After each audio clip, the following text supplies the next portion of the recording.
ত্যাগ হয়ে যাবে। তোমাকে জোর করে আত্মহত্যা করতে হবে না।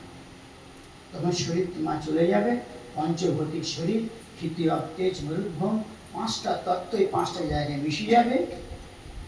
আর তখন প্রলয় হয়ে যাবে। যখন প্রলয় হয়ে গেলে ব্রহ্মার সঙ্গে তুমি চলে আসবে। আবার যখন পুনরায় যখন আমি সৃষ্টি করব, তখন তুমি এই মরিচি আর নারদ রূপে তুমি সর্বব্রহ্ম যে বিনা যন্ত্র নিয়ে তুমি সর্বত্রম ভ্রমণ করবে। সব জায়গায় তুমি আমার গুণগান মহিমা তুমি সব জগৎবাসীকে উদ্ধার করার চেষ্টা করবে।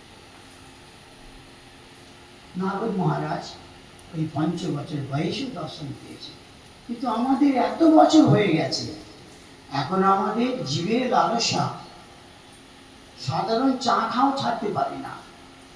সাধারণ চা খাওয়াটা সেটা আমরা ত্যাগ করতে পারি না। সাধারণ পান খাওয়াটাও ত্যাগ করতে পারি না। তাহলে কি করে সেই পরমেশ্বর অখিল ব্রহ্মাণ্ড নায়ককে আমরা পাবো? তিনি অখোজ, অজন্মা, পুরুষোত্তম, তিনি তাকে কি করে আমরা বুঝতে পাবো?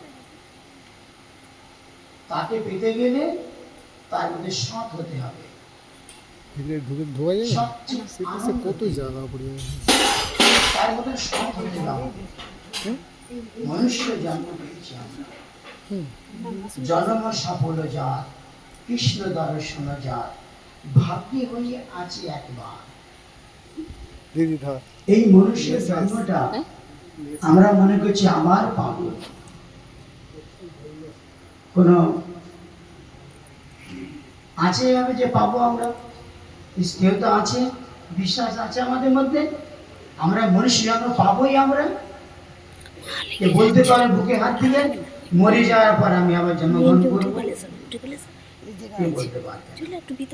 কেন সামান্য আজকে এখানে বসে আছি, কালকে গেটে বাড়ি 1 ঘন্টা পরে গেটে বাড়ি গেলে আমরা বলতে পারবো না কি হতে পারে। তা আমার পূর্ব জন্মে কি করে আমরা বলতে পারবো?